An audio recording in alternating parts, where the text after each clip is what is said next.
Okay, good morning, everyone. Good morning. Here we go. Good morning. Let's see. Back to the share of the screen. All right. Yesterday we learned, first of all, let's give charity. Here we have charity. Let's give tzedakah. You should start the day off with giving charity. Before you pray, it says you should. It says before you pray, you should give charity, and that helps to open up the doors to your prayers, heavenly doors to your prayers. Okay, yesterday we learned about why it was that Yitzchak wanted to bless Esav.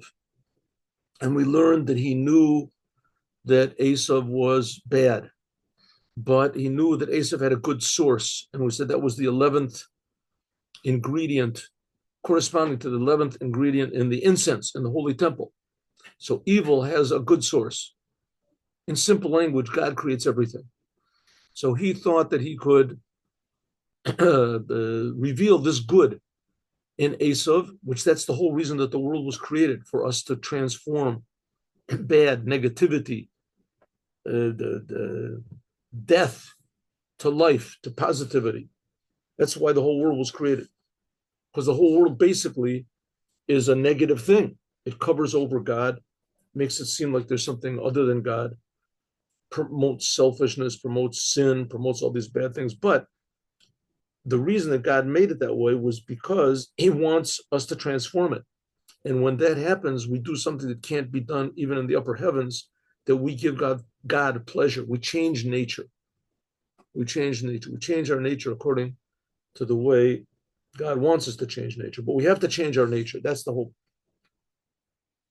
goal of our creation, is to change our nature in a positive way. And then from that, it changes all nature. So Yitzchak, Esav represents nature. He really got swallowed up in it, and he ruled over nature, but he did it in a not a godly way. It was like the ultimate natural man. Esav. In fact, that was his name. Was Esav, is the same letters as Asui. He was born mature. It says he was born. He was hairy. Kule Aderes Sayir. It says Sayir. Yes, so he was all hairy when he was born. He was complete, Asui. He was already made. He was a complete. So he didn't have to work on himself, didn't have to do anything. He was naturally a nature boy, right? Tarzan, or whatever you want to call it. He's just, his whole thing was, and the purpose of the Jewish people and the purpose of creation is to improve nature, to take nature to a higher level than just being natural. And so Yitzchak, the question is, how are you going to do it? So we ended up yesterday, I'm sort of skipping the last paragraph, but I just want to go over what it says. The fact of the matter is, the whole idea of change and changing, that's the aspect of Yitzchak. That's the aspect of Yitzchak. Abraham's thing is kindness, just giving, telling everybody what's good, and informing everyone that there's God. And Yitzchak's thing is to change everyone. Not just to let people make their choice, to help them make their choice, to change them, to reveal the good that's inside of them. That's Yitzchak. Yitzchak dug wells. We're going to talk about that in a moment. He dug wells. He changed the world. He changed everything. It was how do you say, powerful. Yitzchak. So he's the one that's going to bring the future redemption. Like we said yesterday, remember, Ata Avinu, by being assertive, by being brave, by being defiant, by being, if you want to call it, the talented, fitting yourself to the situation, getting into the situation and really making deep changes. So Yitzchak, that's what Yitzchak thought he could do. He could change Esav. He could change him. And that Esav would feel the influence of Yitzchak. He would feel that he's being changed. He would feel that he has to change himself. He would take himself into account.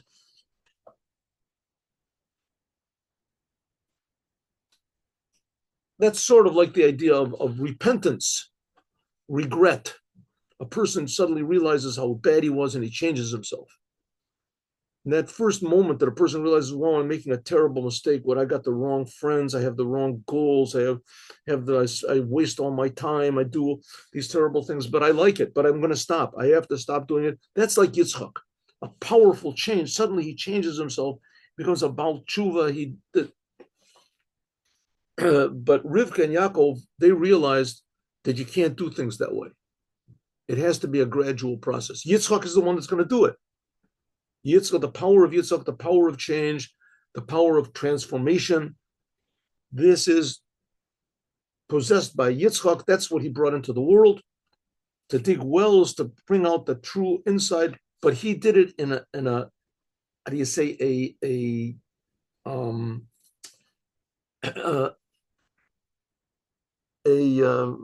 I don't want to use the word rushed, but that's the word that I guess is in a desperate way. Oh, that's what I call it that.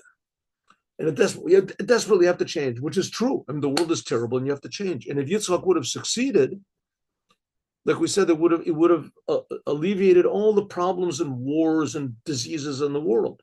That's the idea of Moshiach. But Rivka and Yaakov revealed, yes, it has to be from Yitzchak's power. That's why this whole thing is talking about who gets the blessings. Who gets the blessings from Yitzchak? Esav gets it directly, or will Esav get these blessings through Yaakov?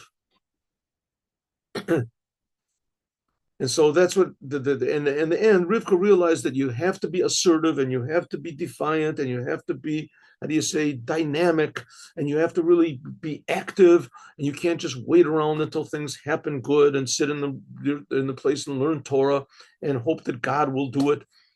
Right, and that God will make a miracle and God will change everything like that, which is true. I mean, that's how they got out of Egypt, right? That's how they got out of Egypt. But that's not how the future redemption is going to occur. It's going to occur by means of Yaakov, and in the end, Yaakov got the blessings, even though he got it by tricking. He got the blessings, and through, and when Yitzchak realized that he had been tricked, he agreed. He said, "I was wrong. I realized the blessing has to come to Yaakov, and it has to be a process, a long process." Etc. Especially through the Torah. Through the Torah. That's why in the Torah there's all these stories about people that were converts, and they came from idolatrous backgrounds, and etc. And people that they did change themselves. Okay. So here we have another thing. Here is this is what, let me see, is this what it is?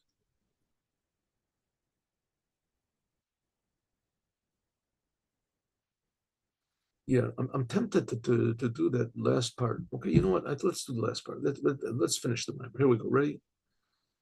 Let's finish it. Here we go. 1 second. Tempted to finish it. I thought I would just go over it. That would be enough, because this map that we wanted to do was good. Okay, up to now we've explained that we're going to the end of the mimer, but we've been doing this whole week. Okay. So up to now we explained what the thought, what was it that motivated Yitzchak to want to give a blessing to Esav. Okay, so that's what Yitzchak wanted to do. What was Yaakov thinking? Why did Yaakov want to steal the blessing? What was wrong? So it says he calls all this we just finished talking about. This is according to the opinion, to the motivation, to the plan of Yitzchak. That Yitzchak, maybe make this bigger a little bit. Just 1 second.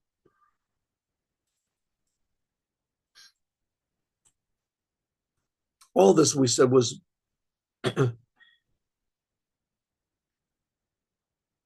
what happened?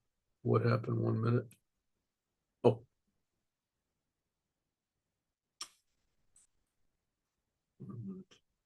What did I do? Oh, I did something wrong over there. 1 second. Oh, I see.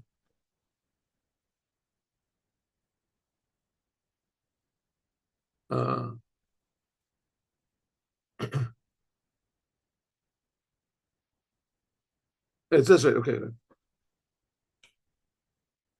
Excuse me 1 second. I just got Mixed up a little bit. Okay, all this was understanding how Yitzchak understood. That's why Yitzchak, he wanted to give his blessings directly to Esav and transform the whole world, to transform the, how do you say, the urges of all mankind quickly. Shehavin, that he understood that Esav was standing in front of him. But in fact of the matter is, it wasn't Esav, it was Yaakov. So how can we explain all of this minor that we just said in the eyes of Jacob? Right? Jacob had to turn the whole thing around. It was his father, Yitzchak. Yitzchak realized that the future redemption is going to come through his power of defiance and change and making the drastic changes in the world. So why did Yaakov think he was wrong?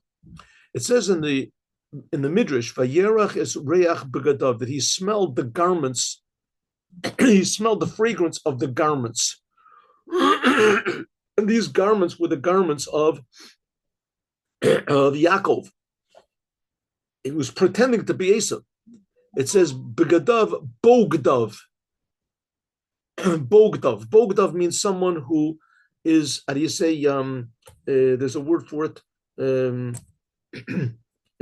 perfidious. A boged is a traitor. A traitor. Someone who professes to be loyal, but is really not loyal to you. He's loyal to something else. It says that's the idea of a Baal Tshuva. A Baal Tshuva is a person that he changes suddenly his loyalty. He was loyal to the world. He was loyal to his own self, to his own pleasures. And suddenly he changes. So it's like a spy. A spy. A Baal Tshuva is like a spy. A spy is a person that pretends to be on your side. But in fact, his deep loyalty is to something else. So that's the idea of the Jewish people, essentially. They're in this world, and they look like everybody else. They act like everybody else. They have families, they have marriage. But really, their loyalty is to the Creator. That's called a Baal Tshuva, that he goes back to the Creator. Tshuva means to return. He's returning to the Creator all the time. He's in the world, but instead of him thinking about how can I get more money and how can I succeed and how can this, he's thinking, what does God want? That's a Baal Tshuva. Suddenly he transforms his loyalty from himself to God. That's a Baal Tshuva. Shubachin is makif. This is the level of a makif, a surrounding level. What does it mean, a surrounding level? Right? He was, let's take an example, a movie star. He was a movie star. He had all this money and he had all these pleasures and he had fame and he had the wild parties and he had anything he wants. And suddenly one day he thinks, what am I doing? You know, why am I doing this? You know, why don't I keep Shabbos? When Shabbos comes in, it's God's day. I'm a Jew. Why don't I keep Shabbos? And everybody says, well, why don't you keep Shabbos? Because the best parties are on Shabbos. But you meet all these people on Shabbos, right? Yeah, the best times are on Shabbos. The most fun is in Shabbos. Yeah, that's what maybe I want, but that's not what God wants. He says, okay, so let God keep Shabbos. What do you have to? No. God is creating me, and I'm loyal to God. All of a sudden, where did he get this power from to change himself? So this comes from what's called the surrounding level. I have my personality, and then I have the Creator's personality. That's called a makif. It's a surrounding level that totally changes him. I don't know if this is a good example, but I'll give the example. When I was a kid, I remember there was this movie called The Vikings. It made a tremendous impression on me. What made an impression on me? That in the end, there was two brothers that had been separated, and one became a Viking, one became something else. I don't know what it was. Anyway, the end of the movie is they become big enemies. They they become big enemies, and they fight. And one of them is about to kill the other one. I guess this is like the bad brother and the good brother. And anyway, I don't remember what the point was, but he's about to kill him. He looks in his eyes, and suddenly he realizes this is my brother. Now his whole thing is to kill people and to win. And now he's killing and he's winning. And he won this, this duel that they had. And suddenly he looks in his eyes and he says, whoa, it's my brother. So that's like a makif. What does it mean, a makif? He had his agenda in the world, but suddenly something true that was unchanging that sort of wrecked up his whole agenda. Right? Up to now, I thought I was the boss. All of a sudden, I see this person is my brother. I don't know if this is a good example, but and this is my brother. Something brotherhood is something that I didn't make. It was just made. It's just like it's called a makif, a surrounding level, something that surrounds all the changes and vicissitudes and ups and downs and things of this world. No matter what happens, he's my brother. He's my brother. The same thing is a Baal Tshuva. No matter what happens, I'm a Jew, and God is my creator, and God is my father. The Jews are the sons of God. Suddenly he realizes this. That's in the Zohar. It says like this: that Avram Zokin Bo B'Yamim says that Abraham was old and he was complete in days. Zakayin Inun Mari the Tiyuvta. These are the ones who are complete in tshuva, returning to God. The Mashkin Lay, it says that they pull godliness down with more power. That's what it means. His days are full. Pirush Lamaila Mikadesha Tochel Nafsho Seit. That a Baal Tshuva, a person that returns to God, there's something going on in his soul that's higher than his soul can bear. She'ein lo bechinas kli. He has no vessels to accept it. Like the story about Eliezer ben Dordaya. Like the story of Rabbi Eliezer ben Dordaya. What does it mean, Eliezer ben Dordaya? Eliezer ben Dordaya is like the example of called a Baal Tshuva. What's a Baal Tshuva? What does it mean? Abraham is the example of a tzaddik. Abraham was a person that every day of his life he filled with godliness. He lived together with his creator. He was thinking every second, I am a creation. What should I do for my creator? Why is God creating me now? What challenges is he going to give me? I want to serve my creator. I want to make a world better. That's Abraham. Every day was set. Eliezer ben Dordaya, it says in the Gemara that his thing was to go to prostitutes. He was a big expert in this particular thing. And anytime he heard about a woman somewhere in the end of the world, he would go over there. Somebody would tell him about it. He saw an advertisement, whatever he saw, and he would go and run. He had money. Hashem gave him money, and he ran, and he took a boat and however he would go. So it says that's how he spent his life. He spent his life doing this thing, and it was very fulfilling for him. Very fulfilling for him. That was his urge. He filled up his urge, and that's it. The 1,000 nights. So we went to once he finally gets to this one woman, and she's sitting she takes like a $20,000. Who knows what it is, and he has to climb up to a ladder to get to her, and something happens. I don't want to go into the disgusting details. So something happens, and she says, Rabbi Eliezer ben Dordaya, you have gone out from God, and you're never going to come back. Like a sneeze. A sneeze goes out, doesn't come back. Suddenly, at that second, he realized, I wasted my whole life. My whole life, all of my urges, and I want to continue doing it. I want to keep doing it. I have a whole plan. After her, there's another one. My whole life is wasted. My whole soul has been wasted. All my goals in life is wasted. My whole being has been just thrown into the gutter, but I'm still alive. Here I am. And suddenly he says, I'm going to return to God. I regret everything. So it says that he came down from this ladder and he fell down on the ground, put his head down to the ground, and he wept and wept and wept, cried in regret of every second of what he did and every second of what he wants to do and what he thinks that he is his mistaken identity. He says, I'm going to not be that anymore. And he died. He died. It says, and there's a voice came from heaven and says, Rabbi Eliezer ben Dordaya, he has achieved perfection in one moment. So it says, Eliezer ben Dordaya, in 1 second, he got this level of awareness who he was, and he couldn't take it. It was too much. That's what we call a surrounding level, which is not the case. Abraham, it says, Baba Yamim. What does it mean? Bechinas Kli, that he had vessels. Every day was full. Every day was Abraham was a vessel for revelation of God. That's called halas man. Remember, we talked about that the whole previous days of this week. That's called the elevation of feminine waters, our life force going up to God. Shehu bechinas makir, whom is born in begedolas Hashem, that he thinks about godliness very deeply, God's essence and himself. Like it says, Ani Hashem lo shiniti. I am God and I never changed. Like the example I just gave you about the two brothers, right? He lived his life, whatever, suddenly realized that I'm in touch with something eternal. This is my brother. Well, here he gets in touch. This is my creator. God is infinitely more real than me, but he's creating me. He says, I am God, I never change. Kativ. Rak hodu al shamayim. That God is creating me, that this whole world is just like a ray of godliness. It's just like a word of God. But what is God himself? God himself is available to me. God himself is creating me. And I'm misusing this. Everything that God has given me, I'm misusing. Suddenly he thinks about what God is. It says, V'yorem keren lamo. He raises up a glory of his people. Glory. This is called a Baal Tshuva. This is a Baal Tshuva. Suddenly, 1 second, he changes his whole being. Av misha ein averos biyado. And this is relevant to everybody, even a person that has no sins. Abraham also.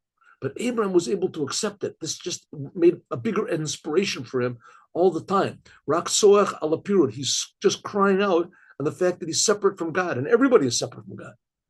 Right? I mean, the different degrees. Right? I'm more separate from God than Abraham is separate from God.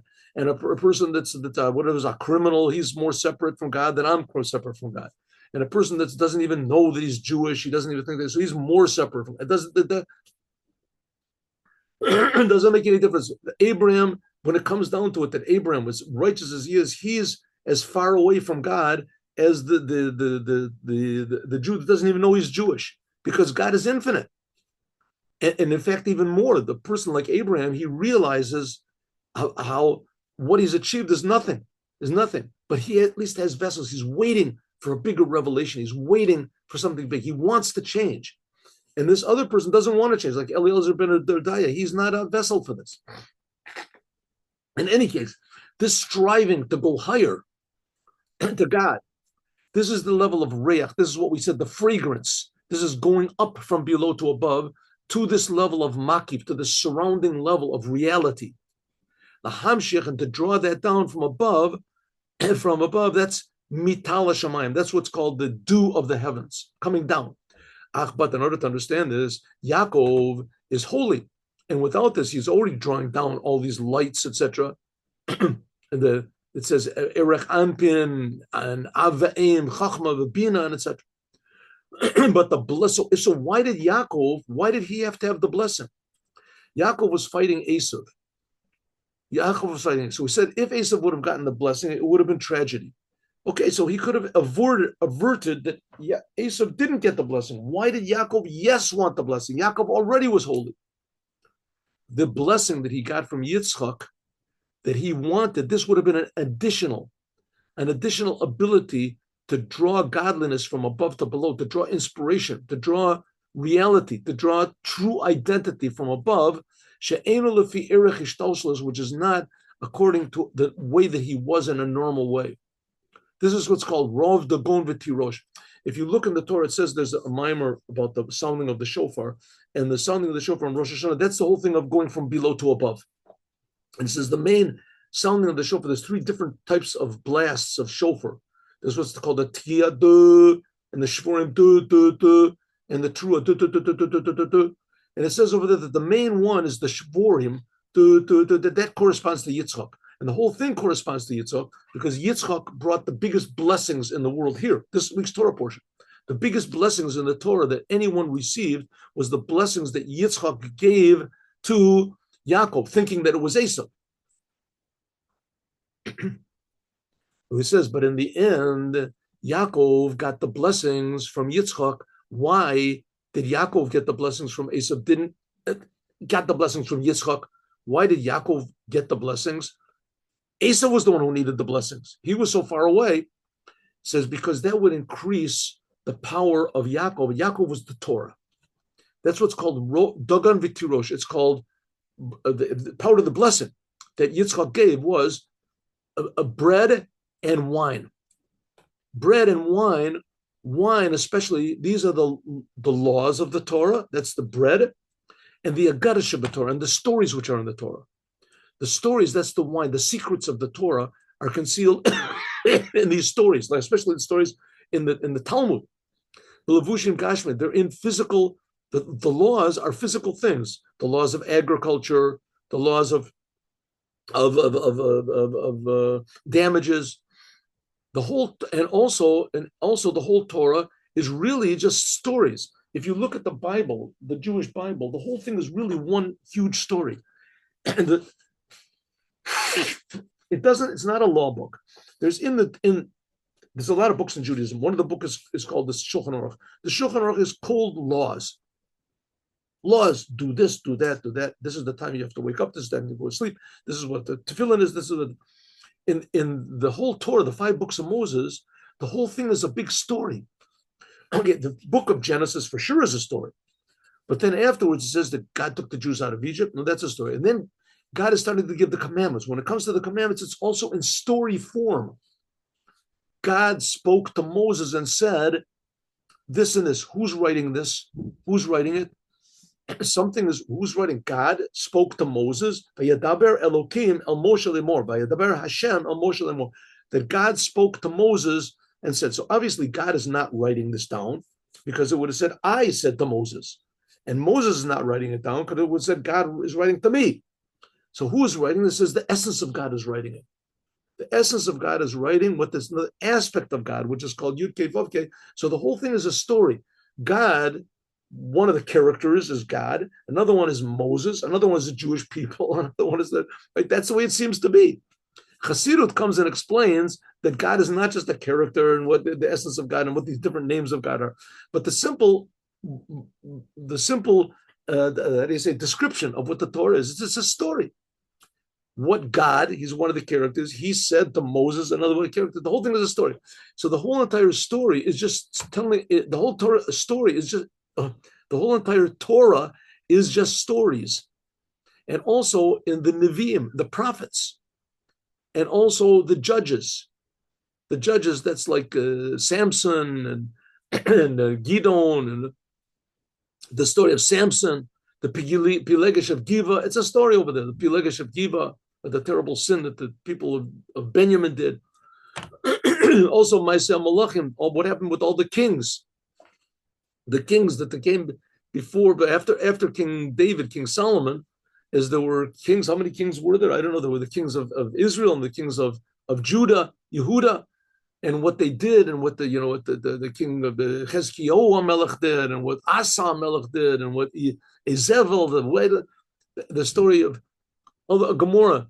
And there's also in the Talmud, there's Rabba Bar Chana in Baba Basra. Crazy stories, Baba Bar Chana, that he was riding in a ship and they shot an arrow. They saw a big dragon or something in the water, and it took like 3 days to pass by it. And these stories that are just not not from this world. And so all of these stories are hinting at very deep secrets of the Torah, and simply also all the commandments that there are there by means of sukkah, lulav. This is all Yaakov, tzitzit, tefillin. They're all physical things. This is drawing down the essence of God, which is above the world. It's drawing down this level of the makif, and lefi erech, according to the next page.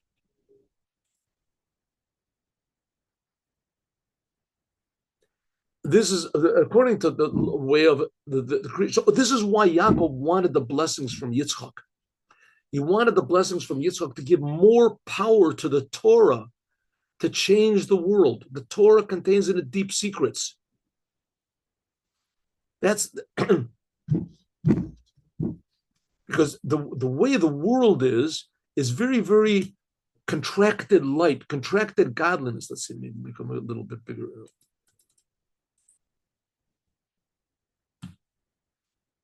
Contracted godliness, and in order that there should be a bigger type of a light in the Torah, that you should feel more godliness in the Torah, the essence of God. This is by means of Yitzchak. That's the blessings, Yitzchak's blessings. But who do these blessings go to? The Yitzchak is the source of what's called power. We said the botzina, the kardanusa. It's like the light, the flame. Botzina is the flame of darkness. That's the source of measurement in the world. The source is called the Kava Midah, how God concentrates himself. In the Torah, it's called God's speech. That God has attributes. From there is drawn down an extra light and revelation, even in the physical world. And that's what God gave to Yaakov. That's why Yaakov wanted the blessings. It's not enough that he prevented Esav from getting the blessings, because Esav would have misused it. It wouldn't have been good. But he wanted the blessings for himself. Why? Because Yaakov is the thing of the Torah, and that would give extra power to the Torah to change the world in a gradual way that Yitzchak wanted to do in a quick way, a fast way. That's what it says, that God will give to you Elokim. When Yitzchak gave the blessings to Yaakov, as he said that Elokim should give. Elokim is the name of God, which is division, power, changing things, making, how do you say, this myriads of creations in the world.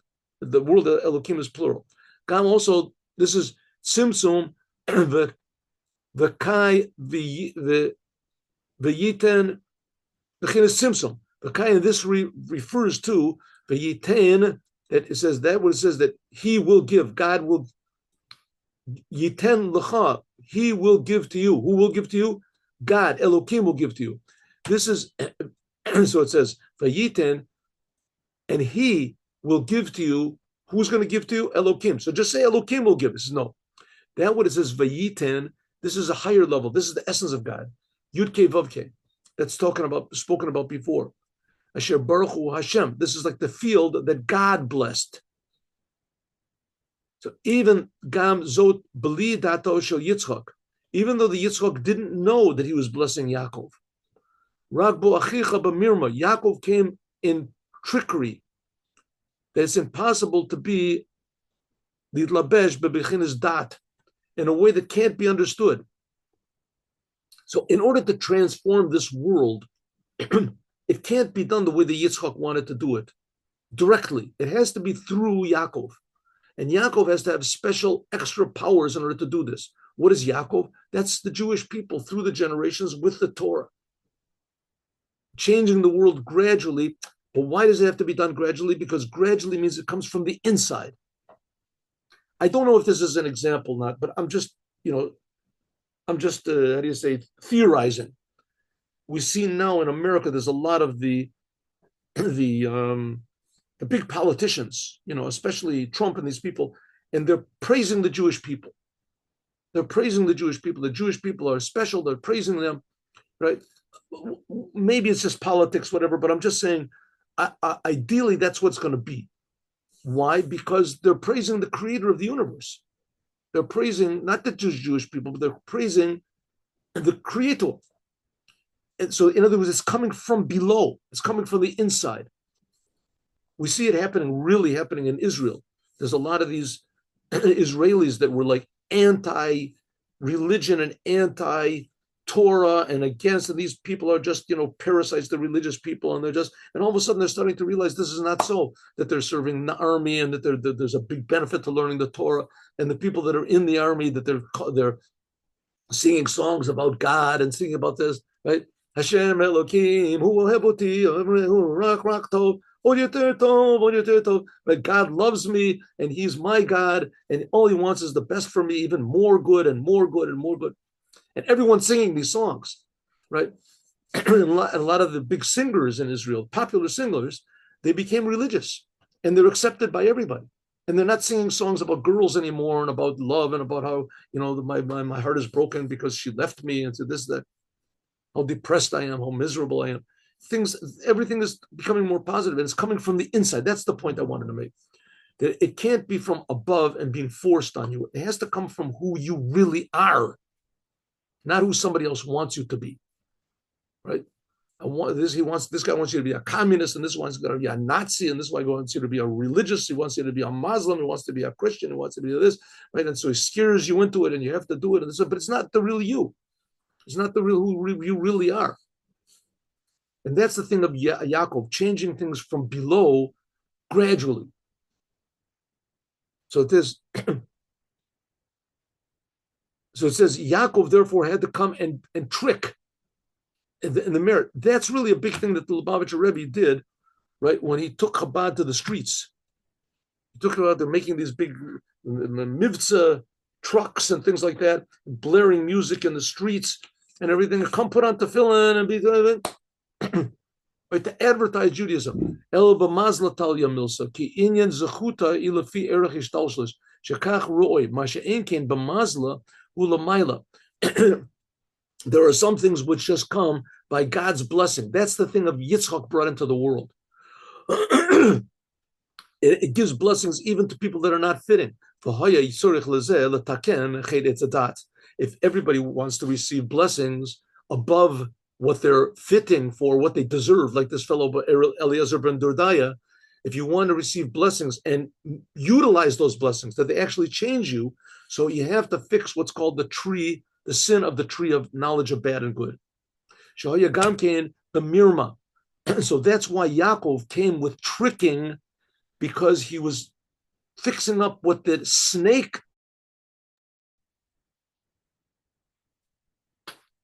What happened over here? It stopped.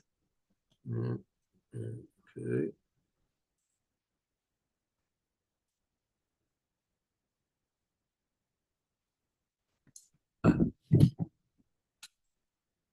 What's this? What's this?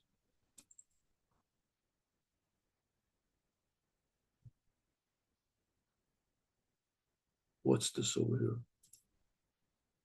All right. I don't know what that means. Here we go. It was a brief pause. A brief pause. We go. Good. Yes. Good. We're recording, I hope. Yeah. I guess we're stop, and then it started. Stop. Okay. Hello?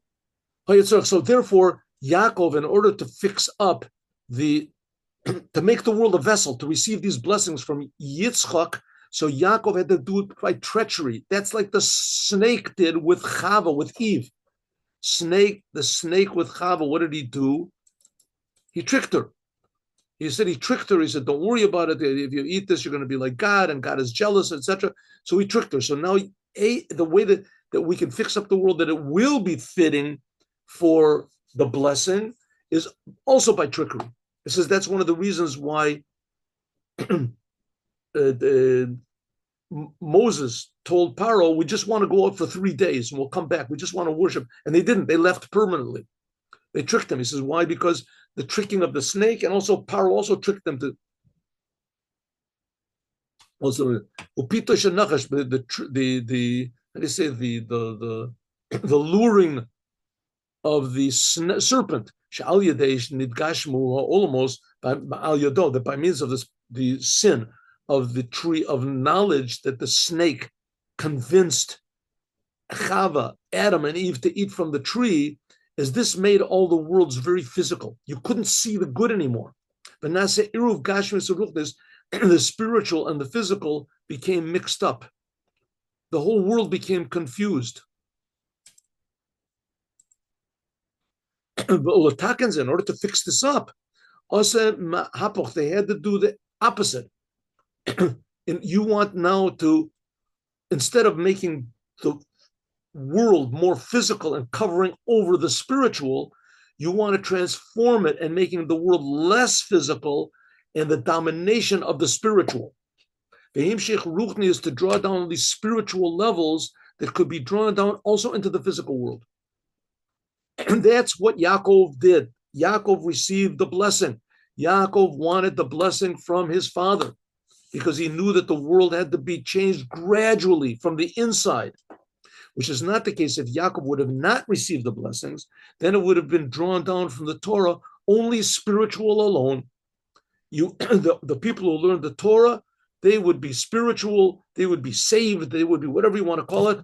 And that's not what God wants. God wants everything in the world to be restored to the way it's supposed to be.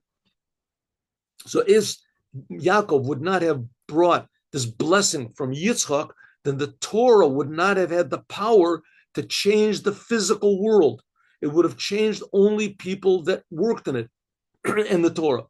It made them more spiritual, but the world would not have been affected. only the people who learn Torah, they would become more spiritual, like it is in the upper worlds. Like it says, Ukada al Shichma, it says that Rivka, before she poured the water, that the water was on her shoulders, showing the waters like Torah. It would be on only those people who lifted the Torah, they would have access to spirituality, which is like the water. And by Yaakov receiving the blessing, so now the Torah has the power to change the entire world in a good way. Even those people who don't learn the Torah, even the physical world that can't learn the Torah, the whole thing will be fixed. That's what Yaakov achieved by receiving these blessings. Good. Okay, now we have actually a couple of minutes, so maybe we can start. Maybe we can start the previous thing. Could we try it? Why not? Let's try it. We're going to do this tomorrow anyway. Yeah. Just 2 or 3 words. 1 second. Hello?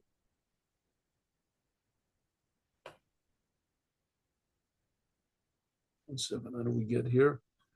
Maybe we'll start the whole thing tomorrow, but 1 second. I want to. Oh, here it is.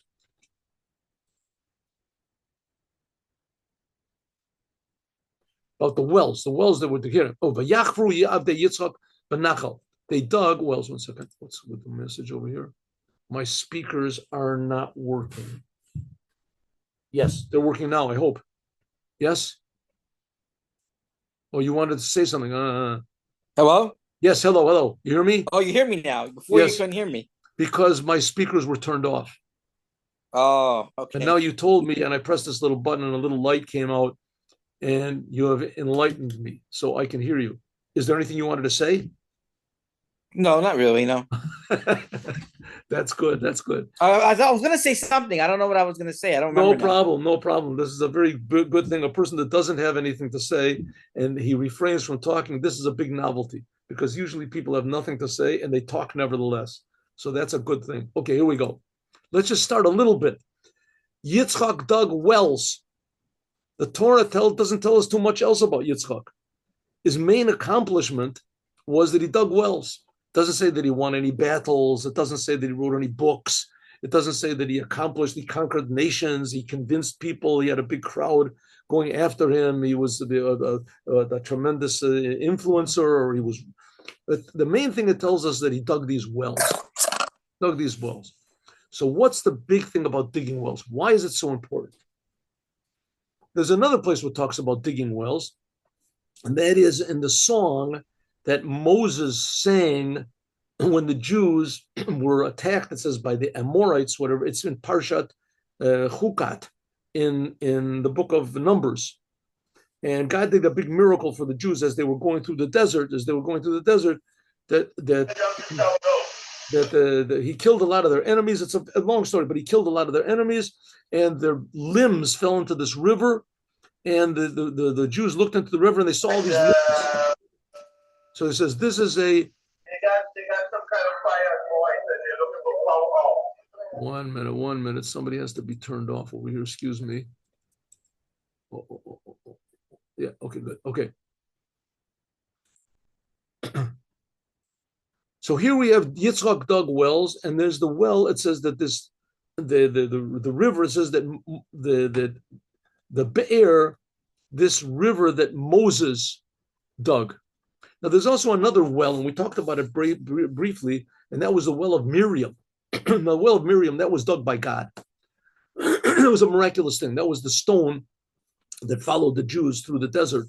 Then Moses struck the stone. He got punished. So that was okay. So we have different types of wells that were dug.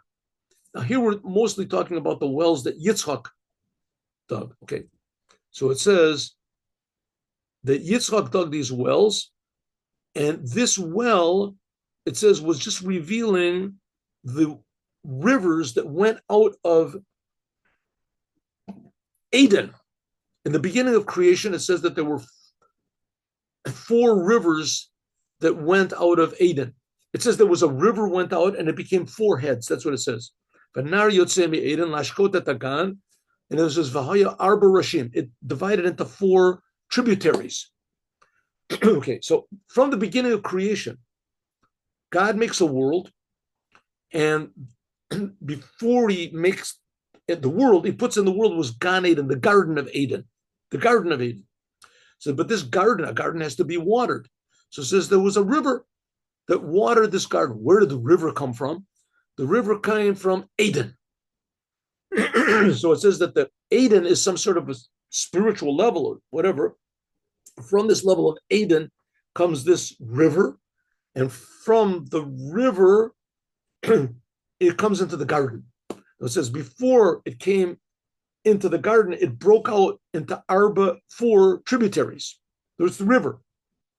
And this is the river that Yitzchak is trying to contact. There we go. Let's see. He's digging. It says there were three rivers. It was the Gihon and this, and the fourth river was called Prat. So the Rebbe says that this fourth river that came out from Eden, this fourth river, which was called Prat, was one was Gihon and one was, how can I forget? And the Nile River was one of them. Says one of these rivers was Prat. That was the river. It says really that river, the Prat, that was the original river that came out. And three other tributaries came out from it. So it says Prat. Now this level of Eden is a spiritual level. I mean, everything was spiritual. God created the world from nothing, right? So there's a spiritual level that from it comes a river. And this river is also spiritual. And it comes into Gan Eden, which today that's heaven. After people die, they go to Gan Eden. All this was physical somehow or other. Okay, so really all these four rivers, they originated from one river, and that was the original one was the fourth one mentioned here. So really there was one river that came out of Eden, that was Prat, and from that came three other tributaries. So it says Humi Ikara, that's from the main one. Shemimena, that from it, Nifradu, it came four heads. So Gimel Yotze Mimenu. If so, three rivers came out from this river Prat. And the fourth one, this is the river Prat itself. Therefore, it says, Kol Narot Lamata, all the rivers in the world today, Miprat, come from this original river, which was called Prat. Kol Mayanot Shabolam, all of the well springs in the world, the water that goes under the ground, right? They come Mi Sulama the Prat. They come from some attribute of Prat, this river. Kimitachat la karka, because under the ground, Nokiv, it drills v'holech and runs ad shebechafira mu'etas, until a little bit of digging yimsa ber mayim chaim, you can find living water. Okay, so what is living water? Living water is called mayim chaim. It's water that comes out up from under the ground. Says the Rebbe, why is it water that comes up from the ground? It was revealed first. Why is it called living water that comes up from the ground? Because originally it was on the ground. It came from Prat. Just leave it on the top. What does it have to come from below for? Okay, another couple of minutes. Here we go. And it says, Kativa Nar, that a river went out from Eden and it watered the garden. This garden is called 53, is the numerical value of 53. Nun is 5 and Gimel is 3. This is the 53 orders of the Torah, chapters of the Torah, like it's known. Okay, and now we're going to talk about this tomorrow. What it means, the wells that Yitzchak dug. What does this have to do to us today? What does it mean, the original river that came out? But suffice it to say that the Torah we have now gives us access to these living waters that were there when God created the world. The living waters that come, that's through the Torah. The Torah is the well that if you go into the words of the Torah and understand what's being said, and then understand deeper than that, the Torah is pure godliness. That's the river that comes up, and that's the river that Yaakov, that Yitzchak dug. That's Yitzchak dug. That's what we said before, that's why Yaakov wanted the blessing from Yitzchak, because that was the holiness in the Torah that enables us to fix up the world. And we're going to talk about this more, God willing, tomorrow.